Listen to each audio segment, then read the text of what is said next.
بسم اللہ الرحمن الرحیم الحمد للہ رب العالمین والصلاة والسلام علی اشرف الانبیاء وسید المرسلین سیدنا وحبیبنا محمد وعلی آلہ واہل بیتہ وصحبہ اجمعین، اما بعد، قال اللہ تبارک و تعالی: ادعونی استجب لکم ان الذین یستکبرون عن عبادتی سیدخلون جہنم داخرین۔ صدق اللہ العظیم۔ اللہ تعالیٰ ارشاد فرما رہے ہیں کہ مجھے پکارو، میں تمہیں جواب دوں گا، تمہاری پکار سنوں گا، یا مجھ سے دعا کرو، میں تمہاری دعا قبول کروں گا۔ یقیناً جو لوگ میری عبادت سے استکبار کرتے ہیں وہ عنقریب جہنم میں داخل ہوں گے، ذلیل ہو کر، صغیر ہو کر۔ دو باتیں اس میں اللہ رب العزت نے ارشاد فرمائی ہیں۔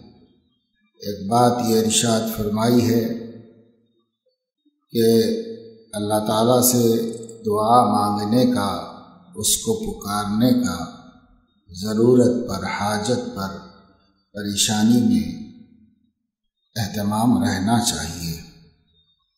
حاجت روا اللہ تعالیٰ کی ذات ہے، مشکل کشا اللہ تعالیٰ کی ذات ہے۔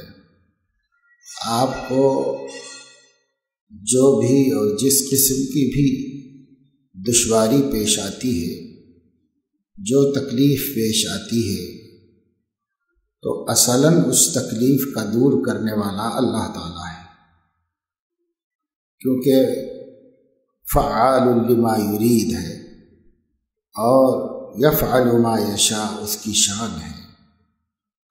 سب کچھ کر سکتا ہے اور سب کچھ کرنے پر قادر ہے۔ ہمارا آپ کا عقیدہ ہے کہ وہ علی کل شیء قدیر ہے، ہر چیز پر اس کو قدرت ہے۔ کل شیء میں سب کچھ آ گیا، جس کو ہم ممکن سمجھتے ہیں وہ بھی، اور جس کو ہم ناممکن سمجھتے ہیں وہ بھی، کیونکہ اللہ تعالیٰ کے لیے امکان اور عدم امکان کا کوئی مسئلہ نہیں۔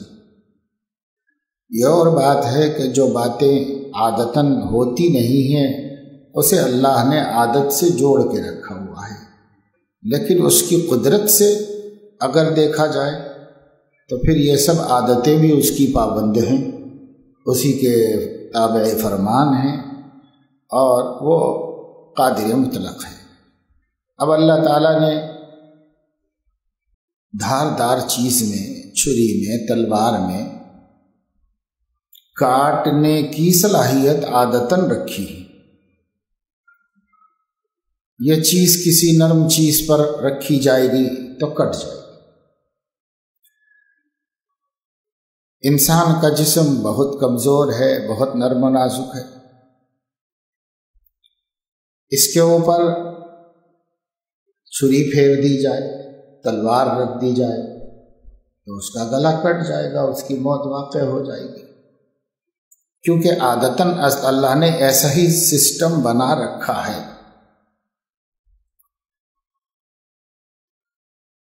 اب اگر کوئی شخص یہ کہے کہ جب تک اللہ تعالیٰ نہیں چاہے چھری کاٹ نہیں سکتی، لہذا وہ چھری کسی بچے کے گلے میں گھمانے لگے اور پھیرنے لگے تو کٹ جائے گی۔ اسے کیا معلوم ہے کہ اللہ چاہتا ہے کہ نہیں چاہتا ہے؟ اس نے نظام تو یہ بنا رکھا ہے کہ ایسا کرنے سے ایسا ہوگا، اسباب کی ایک ترتیب اس نے بنا رکھی ہے۔ لیکن اللہ تعالیٰ کی قدرت میں یہ ہے یا نہیں کہ چھری بھی چلائی جائے پھر بھی ذبح نہ ہو، پھر بھی نہ کٹے، خراش بھی نہ آئے؟ یہ اس کی قدرت میں ہے یا نہیں؟ تو خارج عن القدرت نہیں ہے، یہ اس کی قدرت میں داخل ہے۔ چنانچہ کبھی اس کا اظہار ہوتا ہے، جیسے حضرت اسماعیل کے گلے پر حضرت ابراہیم علیہ السلام کے چھری چلانے نے کوئی اثر نہیں کیا۔ سسٹم کے مطابق گلا کٹ جانا چاہیے تھا، کیونکہ کہیں بھی چھری رکھ کر رگڑی جائے تو گلا کٹ جاتا ہے۔ تو سسٹم کے مطابق ایسا ہونا چاہیے تھا، لیکن قدرت حائل ہو گئی بیچ میں۔ جب قدرت حائل ہو گئی تو نہیں کاٹ سکی چھری، لیکن کوئی اور بھی ایسا کرے تو کسی اور سے ایسا نہیں ہو سکتا، اس لیے کہ بندے وہ سسٹم کے ساتھ جوڑ دیے گئے، اللہ کے نظام فطرت سے جوڑ دیا ہے انسانوں کو۔ مخلوقات سب اس نظام سے جو اللہ نے بنا رکھی ہیں، اس نظام فطرت سے جڑی ہوئی، لہذا مخلوق از خود تو یہ نہیں کر سکتی کہ چھری چلے بھی اور گلا نہ کٹے، مخلوق کے ہاتھ میں نہیں۔ تو یہ ناممکن ہے کہ گلے پر چھری رکھی جائے اور وہ دھاردار بھی ہو اور تیز بھی ہو اور اسے رگڑا بھی جائے اور نہ کٹے، یہ ناممکن سے۔ لیکن جو چیز ہمارے لیے ناممکن ہے وہ اللہ کے لیے ناممکن ہو، ایسا نہیں ہو سکتا۔ اللہ کے لیے ممکن اور ناممکن کا فرق نہیں ہے، وہ علی کل شیء قدیر ہے۔ جو چیزیں مخلوق کی نسبت سے ناممکن سمجھی جاتی ہوں تو وہ نظام فطرت کے اعتبار سے ناممکن ہے، لیکن جب اسے اللہ کی نسبت سے دیکھا جائے تو اللہ کی نسبت سے کوئی چیز ناممکن نہیں ہوتی، ہر چیز ممکن ہے۔ یفعل ما یشاء، ہماری شان نہیں ہے کتنا بڑا طاقتور ہو، پہلوان ہو، بادشاہ بھی ہو۔ اب ایک شخص کے پاس سب کچھ ہے، بادشاہ بھی ہے، پورے ملک کا مالک بھی ہے، اور طاقتور اور پہلوان بھی ہے، پڑھا لکھا اور قابل بھی ہے، اثر رسوخ والا بھی ہے، جتنی چیزیں ہو سکتی ہیں سب اس کے پاس قدرتیں ہیں۔ اس قدرت کے باوجود یفعل ما یشاء اس کی شان نہیں ہو سکتی، وہ نہیں کر سکتا جو چاہے۔ لیکن اللہ تعالی یفعل ما یشاء کی شان اکیلے رکھتے ہیں، بس ایک ہستی ایسی ہے جو چاہے کر سکتی ہے، کوئی مانع نہیں، کوئی قاطع نہیں، کوئی حاجب نہیں، کوئی راد نہیں، کوئی نہیں، لوٹانے والا کوئی نہیں، معقب یعنی پیچھے مؤخر کرنے والا کوئی نہیں، کوئی حاجب نہیں کہ رکاوٹ بن جائے، مانع نہیں کہ اس میں درمیان میں آ جائے، کوئی بھی کچھ نہیں رکھتا تھا۔ جب اللہ کرنا چاہے تو کوئی بھی بیچ میں نہیں آ سکتا، لیکن ہم کرنا چاہیں، ہم سسٹم کے پابند، جو اس نے فطرت بنا دی ہے یہی ترتیب چلے گی، یہی اسباب چلیں گے۔ کبھی کبھار اللہ ہی کی قدرت کا ظہور ہو جائے تو نبی سے بطور معجزہ نظام فطرت کے خلاف ہو جاتا ہے، ولی سے بطور کرامت کے نظام فطرت کے خلاف ہو جاتا ہے، تلی سے یعنی بے ایمان اور نافرمان اور گناہ گار سے بطور استدراج نظام فطرت کے خلاف صادر ہو سکتا ہے۔ وہ نظام فطرت کے خلاف ہے، وہ سب وہ اللہ ہی کرتے ہیں، اس کے فاعل اللہ ہوتے ہیں، اللہ ہی کرتے ہیں، کیونکہ بندہ تو نہیں کر سکتا اس کے خلاف۔ پر اللہ رب العزت نے بندے کو قدرت عطا فرمائی ہے، جتنی اس کو قدرت کسی کام کے کرنے کی دی گئی ہے، اس قدرت کا استعمال اس پر لازم ہے، واجب ہے، اس کو چھوڑ کے نہیں بیٹھ سکتا ہوں۔ وہ قدرت کا استعمال کرے، جتنی قدرت اللہ نے دی ہے، جتنی طاقت اللہ پاک نے عطا فرمائی ہے، ہمیں اس طاقت کا استعمال کرنا لازم ہے۔ ایک انسان ہے، وہ اپنے اندر اللہ کی دی ہوئی استطاعت، جس کو قدرت کہتے ہیں، قدرت قبل الفعل، استطاعت قبل الفعل ایک اصطلاح ہے۔ یعنی کام کرنے سے پہلے اللہ نے بندے کو کسی کام کے کرنے سے پہلے کچھ قدرت عطا فرمائی. وہ قدرت کا نام ہے استطاعت قبل الفعل، اس کام کے ہونے سے پہلے کی طاقت وہ اللہ نے بندے کو عطا فرمائی.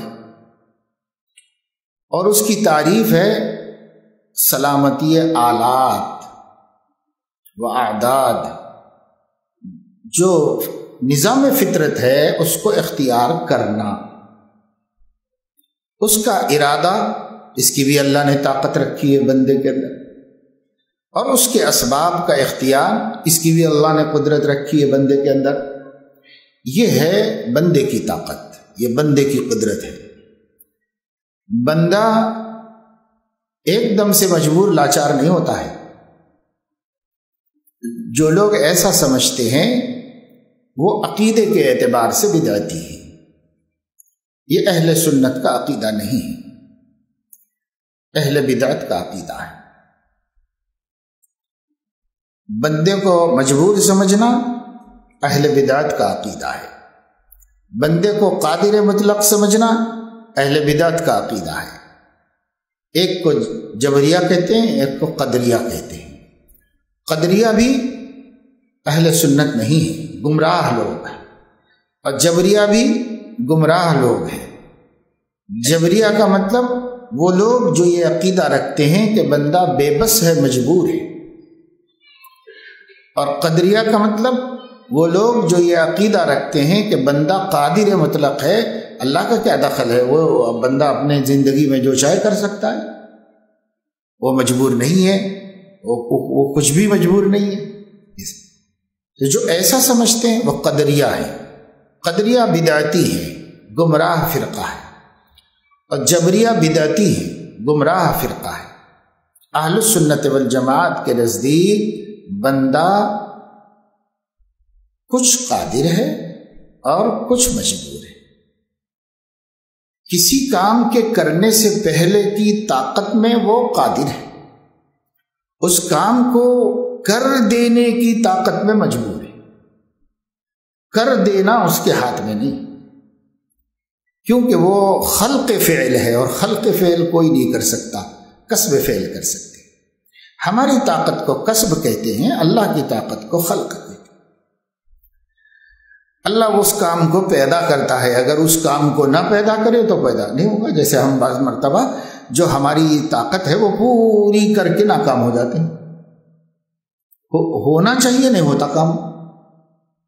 اب جیسے حضرت ابراہیم علیہ السلام نے ہی بیٹے کے گلے پر چھری رکھی، تیز بھی کر لی، اور بچے کے آنکھ پہ پٹی بھی باندھ لی، اور سہولت کے لیے لٹا بھی دیا کروٹ پر. جو کر سکتے تھے وہ سب انہوں نے کر لیا. اب چھری تیز کر لینا، اور اللہ نے جسم میں جو طاقت رکھی ہے اس طاقت سے چھری کو گلے پہ رکھ کے پھر آنا گھمانا، یہاں تک ان کی طاقت تھی. یہ قبل الفعل ہے، یہ ارادہ اور سلامت یہ آلات و اسباب ہے، وہ سب انہوں نے ٹھیک کیے، درست کیے. اتنا کرنے سے گلا کٹ جانا چاہیے. قصائی اتنا کرتا ہے تو بکرا ذبح ہو جاتا ہے. انہوں نے اتنا کیا، بلکہ ان کی طاقت قصائی کی طاقت سے زیادہ تھی. اس کے باوجود نہیں ہوا. تو یہاں تک جو طاقت بندے کی تھی، بندے نے پوری طاقت استعمال کی. عام طور سے اس سے وہ فعل وجود میں آ جاتا ہے، لیکن جہاں اللہ نے نہیں چاہا تو پھر وجود میں نہیں آیا. کیونکہ اتنا سب کرنے کے بعد بھی وہ چھری نہیں کاٹتی. یہ کٹنے کا فعل ہے، اس فعل کو اللہ خلق کرتے ہیں، پیدا کرتے ہیں. اسی وقت اس کو استطاعت مال فعل کہتے ہیں، ساتھ ساتھ جو طاقت ہے، تاکہ اس طاقت سے وہ عمل وجود میں آیا. وہ ہمارے پاس نہیں ہے، وہ اللہ کے پاس ہے. تو بہت سے لوگ جو یہ کہہ دیتے ہیں عموماً، ارے بھائی ہم کر کے بھی ہمارے چاہنے سے کیا ہوتا ہے، اللہ کے چاہنے سے. یہ اس مفہوم میں تو ہے وَمَا تَشَاءُونَ إِلَّا أَن يَشَاءَ اللَّهُ رَبُّ الْعَالَمِينَ، یعنی وہ استطاعت مال فعل کے بارے میں ہے. کہ وہ تم چاہو تو بھی کچھ تمہارے چاہنے کا کچھ بھی نہیں ہوگا اس میں۔ اگر اللہ اس فعل کو خلق نہیں کرنا چاہتے تو تمہارے چاہنے سے کچھ نہیں ہوتا، رب العالمین کے چاہنے سے ہوتا ہے، وہ اس سے متعلق ہے۔ اور فاتقوا اللہ ما استطعتم، یہ استطاعت ہمارے سے متعلق ہے، مخلوق اور بندے سے متعلق ہے، اور وہ استطاعت اللہ سے متعلق ہے۔ جہاں نفی کی گئی تم کچھ بھی چاہ لو کچھ نہیں ہو سکتا، جو اللہ چاہے وہی ہو سکتا۔ اب اگر کوئی شخص یہ سمجھ کر کے بندوق لے کے کسی کے اوپر چلا دے اور سمجھو میرے چاہنے سے تھوڑی مرے گا وہ، تو یہ نہیں ہے، وہ تمہارے چاہنے سے مرے گا، وہ تمہاری استطاعت تو تم نے پوری کر لی۔ اب اگر اللہ رب العزت نے اس فعل کو خلق کر دیا تو وہ فعل تمہارا ہے، تمہارا ہے وہ۔ اس لیے جزا و سزا ہماری استطاعت کے استعمال پر مرتب ہوتی ہے، اللہ تعالیٰ کی استطاعت کے ملانے پر مرتب نہیں ہوتی، کیونکہ یہ مقدم ہے۔ ہم نے ارادہ کیا، ہم نے اسباب اختیار کیے، تو یہ اب ہمارا فعل نسبت ہماری طرف ہو جائے گی۔ ہاں احتراماً اچھا کام ہے تو اللہ کی طرف منسوب کیا جائے گا، برا ہے تو ہماری طرف کیا جائے گا، لیکن قدرت کے اعتبار سے وہ ہمارا فعل ہے۔ اچھا ہے تو اجر ملے گا، برا ہے تو سزا ملے گی۔ اسی سے یہ اشکال بھی ختم ہو جاتا ہے جو بعض بھولے بھالے لوگ یا ہمارے نوجوان جو دین کی کچھ زیادہ معلومات نہیں رکھتے، تو ان کو اشکال پیدا ہوتا ہے اور کہتے ہیں کہ بھائی ہم مسلمان کے گھر میں پیدا ہوئے تو ہم مسلمان ہیں تو ہماری نجات، اور بیچارہ ایک اچھا خاصا انسان وہ غیر مسلم کے گھر میں پیدا ہوا، اب وہ پھر اب ان کافر بنا تو وہ جہنم میں جلے، ہمیشہ ہمیشہ کے لیے عذاب میں رہے۔ تو یہ کیا ہے بھائی؟ ہمارے بس میں کیا ہے؟ ہمارے ہاتھ میں کیا تھا؟ ہمارا مومن بننا بھی ہمارے ہاتھ میں نہیں تھا، اس کا کافر بننا بھی اس کے ہاتھ میں نہیں تھا، سب اللہ کے ہاتھ میں تھا۔ پھر کیسے اللہ تعالیٰ ایک کو جنت میں ایک کو، تو سمجھتے ہیں کہ اندھا دھن ہے، اندھیر نگری سمجھتے ہیں، ایسا نہیں ہے۔ یہ تفصیل اگر آپ سمجھیں گے، اپنی استطاعت کا استعمال، اگر بندہ نظام فطرت کے مطابق کام کر لیتا ہے اور اس کی طاقت کا استعمال کر لیتا ہے، پھر بھی اچھا کام نہیں بنتا تو اللہ تعالیٰ اس کو گناہ نہیں دیتے، اور پھر بھی کوئی غلط کام ہو جاتا ہے تو اللہ تعالیٰ اس کی پکڑ نہیں فرماتے۔ یہ تو اللہ تعالیٰ کے پاس ہے۔ بھئی ایک آدمی ہے، جمعے کے دن ایک بزرگ تھے، انہوں نے جمعے کے دن جیل میں تھے تو جلدی جلدی تیاری کی اور نہا لیا اور کپڑے پہن لیے، اور پھر جو وہاں ان کی جمعے کی تیاری ممکن تھی سب کر لی۔ اب سب تیاری کر کے جلدی جلدی نماز کے لیے وہ جوتا پہن کے جانے لگے، تو کسی نے ان سے کہا کہ حضرت آپ کہاں جا رہے ہیں؟ تو کہنے لگے کہ میں جمعہ پڑھنے کے لیے جا رہا ہوں۔ تو جمعہ کہاں پڑھنے کے لیے جائیں گے؟ جیل بند ہے، وہ لاک لگا ہوا ہے، جیلر کھڑا ہوا ہے نگراں، آپ کہاں جمعہ پڑھنے کے لیے جا رہے ہیں؟ لیکن وہ گئے، دروازے تک جا کر کے اس پر لاک لگا ہوا تھا، اس کو ہلایا، وہ ظاہر نہیں کھلنا تھا، نہیں کھلا، تو واپس آئے اور زور پڑھ لی اور کہا ہمیں حکم دیا گیا تھا فَاسْعَوْا إِلَىٰ ذِكْرِ اللَّهِ، ہم نے حکم پورا کر دیا، صحیح کر لی ہم نے، ہمارے ہاتھ میں یہاں تک آنا تھا، یہاں تک آئے، ہمارے ہاتھ میں ہلا کے دیکھنا تھا کھلے گا کہ نہیں کھلے گا، نہیں کھلا اس کو۔ اور جو چیزیں عرفاً ناممکن ہو تو وہ کرنے کی ضرورت بھی نہیں ہے، لیکن ایک پرانے دور کی بات ہے، اللہ کے کسی نیک بندے کی بات ہے، انہوں نے کہا کہ ہو سکتا ہے اللہ قدرت سے کھول دے تو مجھے مل جائے جمعہ، تو انہوں نے اپنی والی پوری تدبیر کر لی، اور جب دیکھا کہ صاحب اللہ کو منظور نہیں ہے، ہمارا والا کام ہو گیا جتنا ہمارا تھا، یقین کر لیا کہ ہمیں کوئی گناہ نہیں ہوگا ترک جمعہ کا، ہم نے تو صحیح کے حکم پورا کر لیا۔ یہی ہر جگہ آپ اس کو متعدی کریں، پھیلا کے دیکھیں، احادیث میں جتنے ایسی صورت بیان رفع عن امتی الخطا والنسیان، وہ کیوں معاف کر دیا گیا؟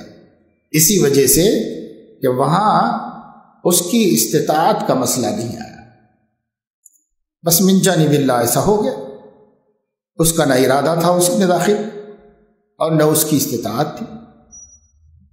جیسے ایک آدمی ہے الارم رکھ سکتا ہے، کسی ساتھی سے کہہ سکتا ہے کہ مجھے جگا دینا، لیکن جب سو جائے تو جاگ بھی جائے اس کے ہاتھ میں نہیں،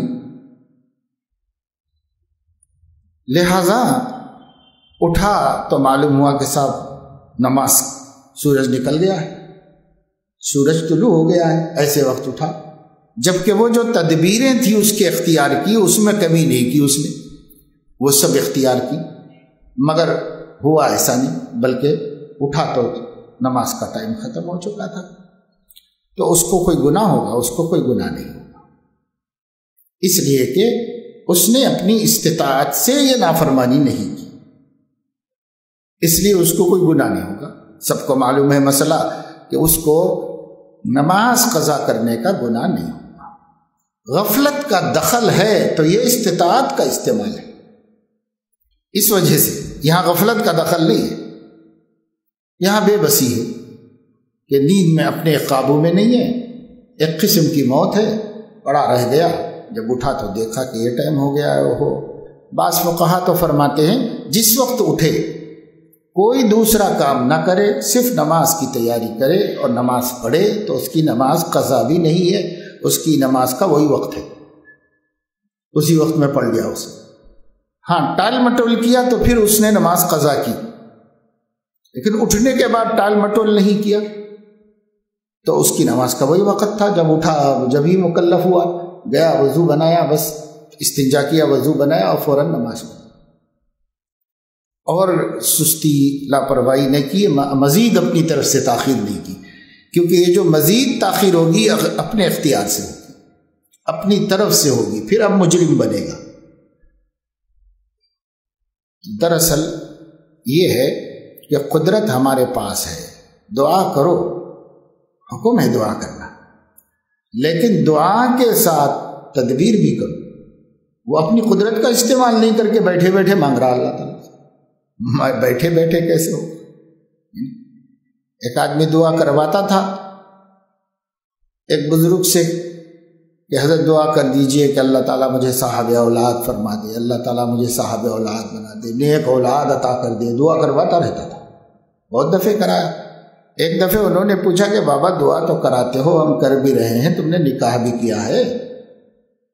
تو کہنے لگے حضور ابھی نکاح تو نہیں کیا۔ تو پہلے نکاح کی دعا کراؤ، آپ پہلے اولاد کی دعا کرا رہا ہے کہ نیک اولاد ہو جائے۔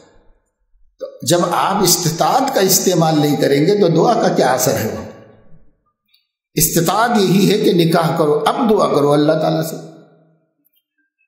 جو اللہ نے اسباب بنائے، یعنی نظام فطرت، جو اللہ کا نظام فطرت ہے اس کا اختیار کرو۔ اب جتنے علماء آپ نے سنا ہوگا شروع میں لاک ڈاؤن میں جب بیماری کی خبر اور بیماری کے بارے میں حالات سامنے، کتنے سب جگہ سے، سارے ملک میں نے، سارے عالم میں علماء کرام نے کہا کہ بھائی یہ جو احتیاطی تدابیر بتائی جا رہی ہیں ہیلتھ ڈپارٹمنٹ کی طرف سے، انہیں مسلمان بھی اختیار کریں۔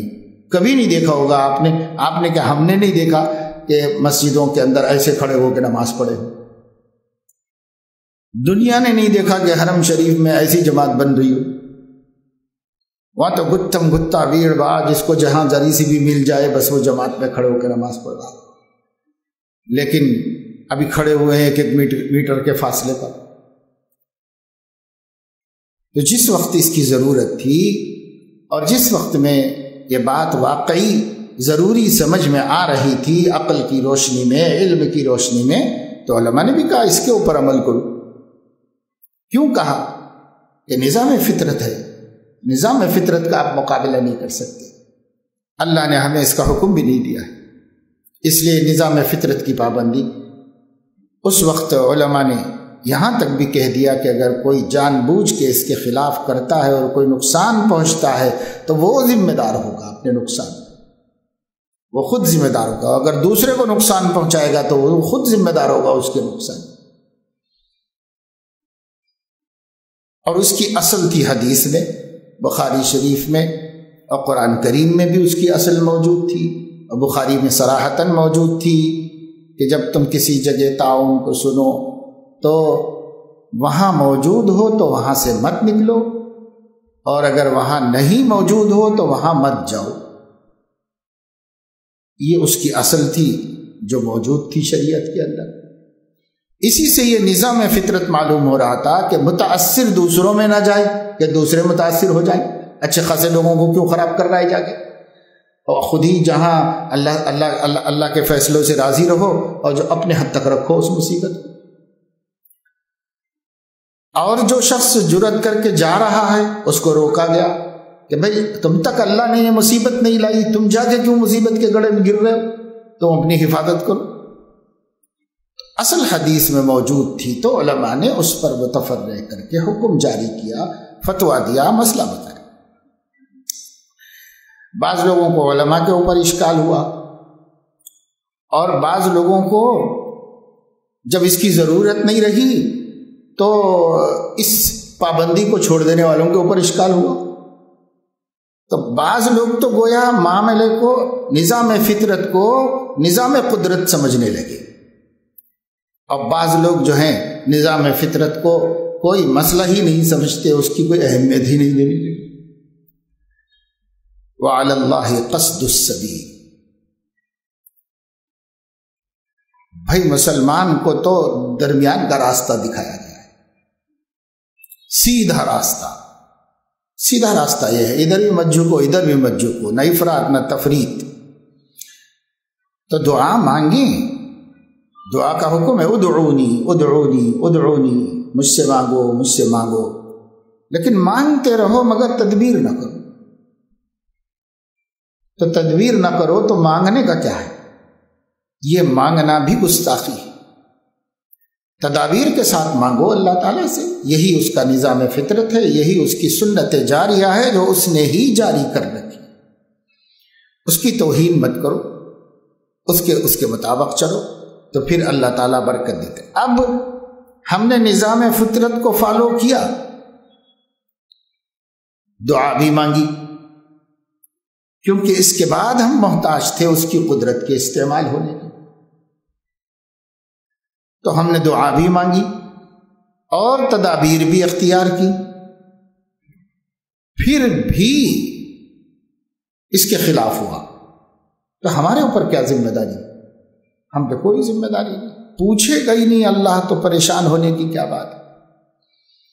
ہاں اس پہ دیکھ لینا ہوگا کہ یہ جو نظام فطرت ہے اس کے استعمال میں کوتاہی تو نہیں ہوئی، تو جتنی کوتاہی ہوگی اتنے کے ہم مجرم ہوں، اور ہم نے کوتاہی نہیں کی ہوگی تو آگے نہ ہونے کے ہمارے اوپر کوئی وبال نہیں، اس کے بعد بھی نہ ہو تو ہمارے اوپر کیا وبال ہے.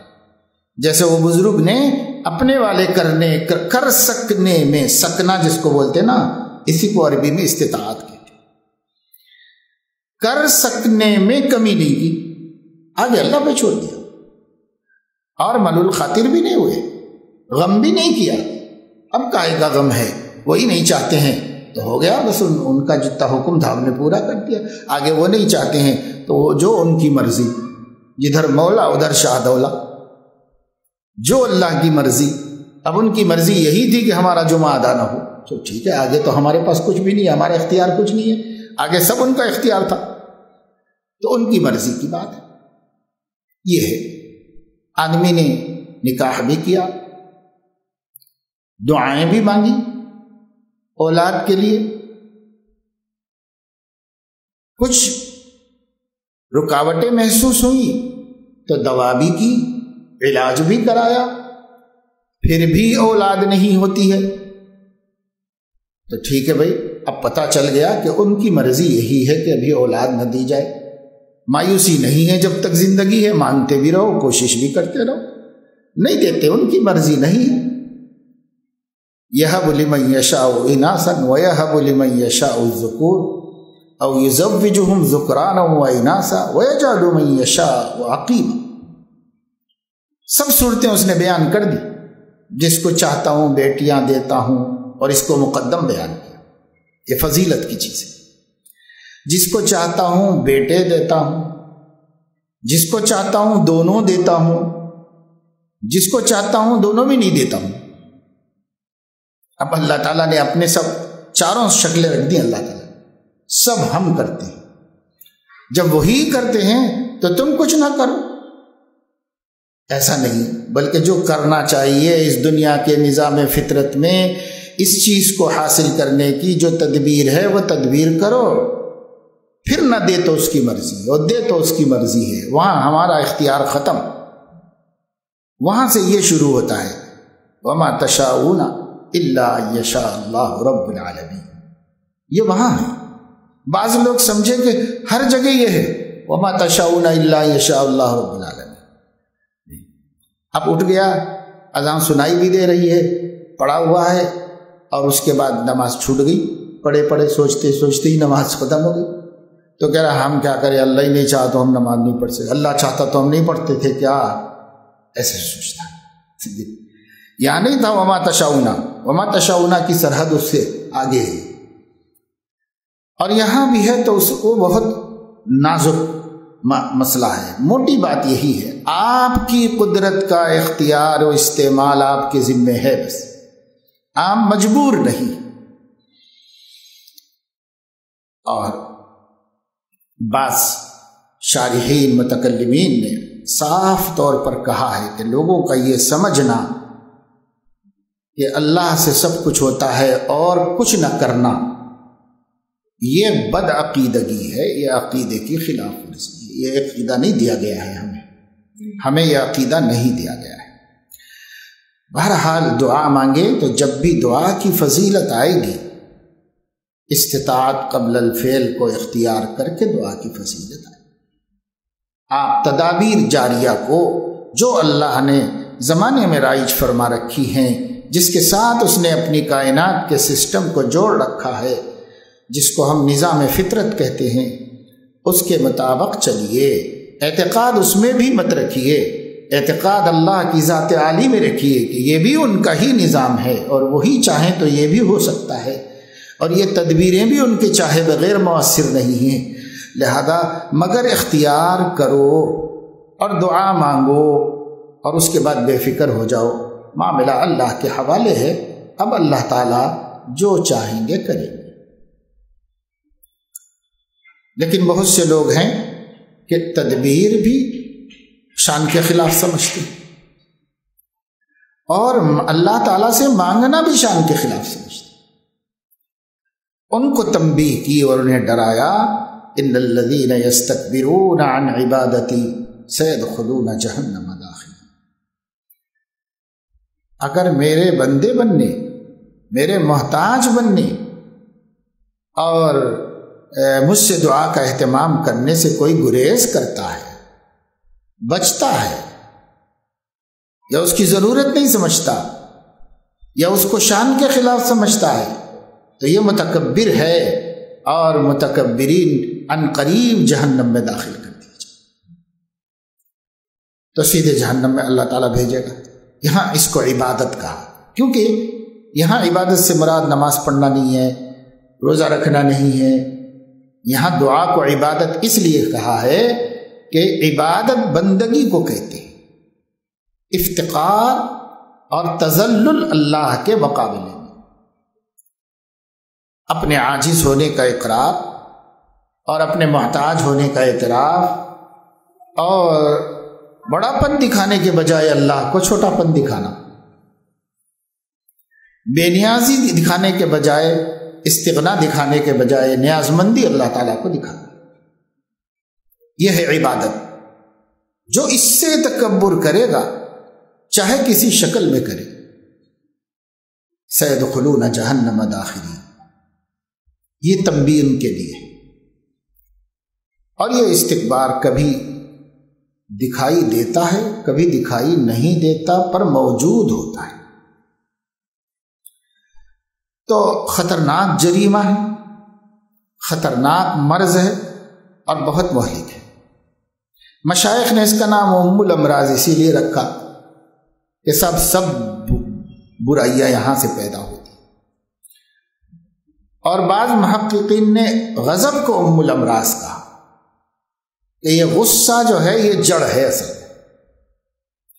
غصے سے تکبر پیدا ہوتا ہے اور تکبر سے بغض پیدا ہوتا ہے اور بغض سے حسد پیدا ہوتا ہے اور حسد کے نتیجے میں فتنہ پھیل جاتا ہے پھر. تو یہ ام الامراض ہے غضب. اس پہ قابو نہیں پایا تو پھر کبر پہ قابو نہیں پائے گا، اور جب کبر پہ قابو نہیں پایا تو پھر اس طرح آدمی جو ہے بیماریاں بڑھتی چلی جائیں گی. اس لیے اصلاح کا جو مطلب ہوتا ہے وہ ہمارے ذہن میں ہوتا ہی نہیں. ہم تو بس سمجھتے ہیں اصلاح، تو پتہ نہیں کیا اصلاح ہمارے ذہن میں ہوتی ہے. عام طور سے بعض لوگ نماز پابندی سے پڑھ لے تو اس کو سمجھتے ہیں کہ اصلاح ہو گئی، تو نماز کی حد تک ہو گئی. بعض لوگ وضع قطع درست کر لیتے ہیں تو کہتے ہیں کہ بھائی اصلاح ہو گئی، تو اس حد تک ہو گئی. لیکن کیا پورے دین کی اصلاح ہو گئی؟ تو تمام صفات ہمارے درست ہو گئے؟ تو وہ نہیں ہوئے. وہ اس وقت ہوتے ہیں جب کہ آدمی اس کے اندر محنت کرے، کوشش کرے، فکر کرے اور اس کے لیے بھی نظام فطرت کا استعمال کرے، کیونکہ وہ بھی ایک کام ہے. جب وہ ایک کام ہے تو نظام فطرت کا اس کے لیے استعمال کرنا ضروری ہے. اس لیے اللہ تعالیٰ نے تنبیہ فرما دی کہ جہاں آپ کے اندر تذلل نہیں ہے، تواضع نہیں ہے، عبدیت نہیں ہے، اور عبدیت نہیں ہے تو تکبر ہے، اور جب تکبر ہے تو سیدخلون جہنم داخل.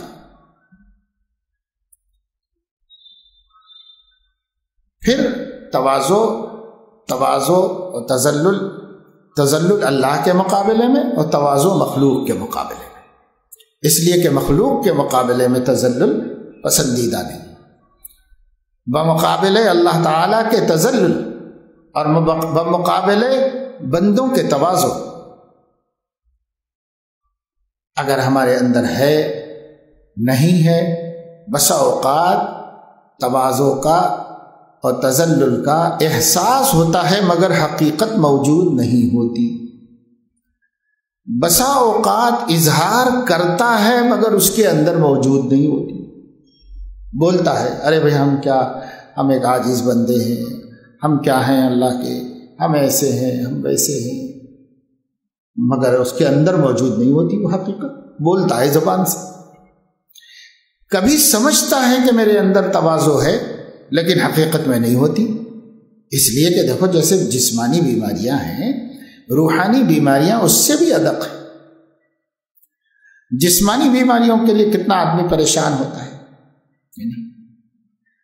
ابھی ہمارے ساتھی نے بتایا کہ صاحب کبھی انہوں نے خود یہ سمجھا، ڈاکٹر نے یہ سمجھا، دوسرے ڈاکٹر نے یہ سمجھا، اس نے یہ سمجھا، بعد میں پتہ چلا کچھ بھی نہیں. تو اب ظاہر ہے کہ ایک چیز ہے جس کی تحقیق کی ضرورت ہے. آثار قرائن سے کبھی کچھ سمجھ میں آتا ہے، کبھی غلط بھی الٹ بھی سمجھ میں آتا ہے، بالکل دوسرا ایسا بھی سمجھ میں آ سکتا ہے. پر حقیقت موجود ہو سکتی ہے یا حقیقت بالکل نہیں ہو سکتی. اسی طریقے سے عبدیت ہم سمجھ رہے ہیں کہ ہے ہمارے اندر، اب زبان سے بول رہے ہیں کہ ہے، لیکن پتہ کیا ہے کہ وہ ہے یا نہیں ہے.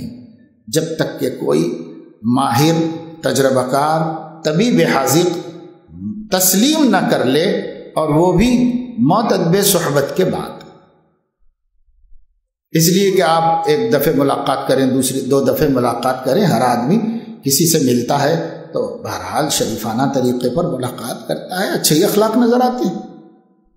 لیکن کچھ مدت قابل لحاظ، معتد بہی کا مطلب قابل لحاظ جسے گنا جا سکے، کچھ قابل لحاظ زمانہ گزارے گا تو اس قابل لحاظ زمانے میں سفر ہوگا، حضر ہوگا، اچھا ہوگا، برا ہوگا، صحت ہوگی، بیماری ہوگی، اور پھر انسان جو بناوٹ اور مصنوعی چیز ہوتی ہے وہ زیادہ دن لے کے نہیں چل سکتا. لہذا شروع میں جو حضرت کرتا رہتا ہے وہ 4 دن رکھے گا، اس کے بعد زیادہ دن مصنوعی چیز چلتی نہیں ہے تو وہ خود بخود ہی زائل ہوگی، وہ ختم ہوتی جائے گی۔ تو ایک قابل لحاظ زمانہ گزارنے پر طبیب حاذق یعنی شیخ کامل و عارف وہ کہے کہ نہیں تواضع پیدا ہوئی ہے، عبدیت آئی ہے، تب تو ٹھیک ہے، نہیں تو یوں اگر کوئی تعریف بھی کرتے ہیں حضرت والا کہ ماشاءاللہ بڑے نیک آدمی ہے، وہ بہت اخلاق مند آدمی ہے، تو حضرت والا ہی کو نہیں پتہ ہے کہ کیسے ہیں، اس لیے کہ جو مسلسل صادر جیسے حدیث میں آیا ہے کسی کے اخلاق کو جاننا ہو تو اس کی بیوی سے پوچھو۔ تو بیوی کوئی اس کی بہت بڑی ماہر ہے کیا؟ بیوی نہیں کہ ضروری نہیں ہے کہ اس کی بیوی اس سے اچھے اخلاق والی اور وہ طے کرے گی کہ اس کے اخلاق کیسے، نہیں، یہ نہیں مطلب ہے۔ مطلب یہ کہ معتدب زمانہ اور ہر حال اس کے ساتھ گزرتا ہے تو وہ فیصلہ کر سکتی ہے کہ واقعی اخلاق ہیں یا نہیں، وہ کر سکتی، کیونکہ ایک زمانہ گزارتا ہے اس کے ساتھ اور خلوت جلوت سب میں، تو پتہ چل جاتا ہے کہ آدمی کیسا ہے۔ اور یوں وقتی طور پہ کسی سے ملنے جائے اور کسی کے پاس ایک آدھ دن 2 دن مہمان رہے تو کیا پتہ چلے گا، خود بھی احتیاط سے رہتا ہے اور وہ بھی لحاظ کرتے ہیں، تو پتہ کہاں سے چلا؟ پتہ تو جب چلے گا جب معتدب زمانہ صحبت میں رہے اور وہ عالم بھی ہو اور وہ عارف بھی ہو، پھر آپ کے اندر ہے کہ نہیں یہ صفات، وہ تجربے سے بتائے گا۔ غیب کی خبر تو پھر بھی اس کو بھی نہیں ہے، لیکن تجربے سے بتائے گا کہ صاحب اب یہ چیز آ گئی، اب یہ نہیں آ گئی۔ بہرحال خلاصہ اس کا یہ ہے کہ اللہ تعالیٰ نے متکبر کو جہنم میں داخل کرنے کی سخت تہدید سنائی ہے اور تکبر اس کو جوڑا ہے عبدیت کے ساتھ، بمقابل عبدیت۔ اور عبدیت کیا ہے؟ آدمی کا اللہ کے مقابلے میں اپنے کو ذلیل سمجھنا اور مخلوق کے مقابلے میں اپنے کو کمتر سمجھنا۔ یہ شان بولنے کو آسان ہے لیکن صفتیں پیدا ہو جائیں یہ آسان کھیل تماشا نہیں ہے۔ رنگ لاتی ہے حنا پتھر پہ گھس جانے کے بعد، سرخرو ہوتا ہے انسان ٹھوکریں کھانے کے بعد۔ ایک زمانہ چاہیے صوفی نشوت صافی تا در نکشت جامے، بسیار سفر باید تا پختہ شوت خامے۔ بس ایک توفیق اچھی سی ہو جاتی ہے، اپنے بارے میں خوش فہمی میں مبتلا ہو گیا، صاحب نے میں ایسا ہوں، نہیں میں وہ ایسا نہیں کرتا، نہیں میں تو بالکل نہیں، اور نہیں میں تو تکبر ہی نہیں، اور میں سب سے اپنے کو حقیر سمجھتا ہوں، سب کو اپنے سے بس ایک خوش فہمیوں میں شیطان مبتلا کر دیتا ہے۔ اس کی تحقیق ہی نہیں ہوئی کہ واقعی آپ کے نفس میں یہ مزاج، یہ طبیعت بنی کہ نہیں بنی، نفس میں یہ کیفیت پیدا ہوئی کہ نہیں ہوئی، یہ محقق نہیں ہے بات، اپنے ہی خیالات ہیں اور اپنی ہی خوش فہمیاں ہیں شیخ چلی کے، اور سمجھتا جا رہا ہے کہ صاحب میں تو کہا گیا ہے کہ خواجہ پندارت کے دارد حاصل خواجہ بجز پندار نیست، کہ صوفی سمجھ رہا ہے، سالک سمجھ رہا ہے کہ میں پا رہا ہوں کچھ، مجھے بھی کچھ مل گیا ہے، اور اس کا ملنا اس کے سمجھنے سے زیادہ کچھ بھی نہیں۔ بس یہی خیال کہ میں بھی دولت مند ہوں، میرے پاس بہت پیسہ ہے کچھ بھی نہیں، اور سمجھ رہا ہے کہ میں پیسے والا ہوں، تو اس کے سمجھنا ہی ہے تو کچھ بھی نہیں۔ تو اس سمجھنے سے کیا ہوتا ہے؟ سمجھنے سے کچھ نہیں ہوتا۔ اب بعض لوگ صرف آبا پہ فخر کر کے، فخر بالآبا پہ خوش ہیں کہ ہمارے ابا ایسے، ہمارے اماں ایسے، ہمارے فلاں ایسے، فلاں ایسے، فلاں ایسے، بس سب ایسے ہوں گے، تم کیسے ہو؟ دیکھنا صرف اپنا ہے کہ ہم کیسے ہیں، کیا ہمارے اندر اچھائیاں آ گئی، کیا ہمارے اندر صفات حمیدہ پیدا ہو گئے اور صفات رذیلہ سے نجات مل گئی، اور مل بھی گئی تو کیا اس میں پختگی آئی اور تلوین ختم ہو کر تمکین پیدا ہوئی؟ یہ صوفیہ کی اصطلاحات ہیں۔ تلوین کے معنی ہیں سالک کا رنگ بدلتے رہنا، ابھی اچھا تھا ابھی نالائق بن گیا، ابھی نالائق تھا پھر بڑا صوفی بن گیا، ابھی گناہ چھوڑ دیا تھا پھر کرنے لگا۔ جب تک یہ کیفیت چلتی رہے گی یہ تلوین کا حال ہے، رنگ بدلتے رہنا، اور ایک تمکین ہے کہ ایک کیفیت پر ٹکاؤ ہو گیا، غالب وہی رہے گی، کبھی کبھی خلاف ہو جائے، ہو سکتا ہے، لیکن غالب یہی رہے گی کیونکہ اس پر استقرار ہو گیا ہے اور اب طبیعت بن گئی ہے، طبیعت ثانیہ بن گئی ہے۔ یہ تمکین تمکین تک مجاہدہ ہے، اور مجاہدے کے بعد جب تمکن حاصل ہو جائے اس کے بعد نگرانی، مراقبہ، اس واسطے کہ پھر کبھی گڑبڑ ہو سکتی ہے، اس لیے نگرانی پھر اس کے بعد، اور نگرانی آخری سانس تک کہ خاتمہ بالخیر ہو جائے تب تک نگرانی۔ اور خوش فہمی اور اعتماد کی تو سالک کے لیے زندگی میں کوئی گنجائش ہی نہیں، کوئی لمحہ نہیں ہے کہ اعتماد کر لے کہ صاحب یہ اچھی کیفیت ہوگی، اب ہو بھی گئی ہے تب بھی اعتماد کے قابل نہیں۔ اللہ تعالیٰ اپنے فضل و کرم سے ہمیں سلوک کا فہم نصیب فرمائے، فہم صحیح نصیب فرمائے، اور صحیح معنوں میں اپنے آپ سے خیر خواہی کرنے اور اپنے آپ کی صحیح اصلاح کی حقیقت تک پہنچنے کی اللہ تعالیٰ توفیق عطا فرمائے، اور موت سے پہلے پہلے اس کو اللہ ہمارے لیے مقدر فرمائے اور ہمارے لیے آزمائش کو کم کر دے، چھوٹے مجاہدے پر بڑے اجر عطا فرما دے، اور تھوڑے وقت میں زیادہ ترقی نصیب فرما دے۔ اللہ کی شان سے بعید نہیں، وما ذلک علی اللہ بعزیز، وآخر دعوانا الحمدللہ۔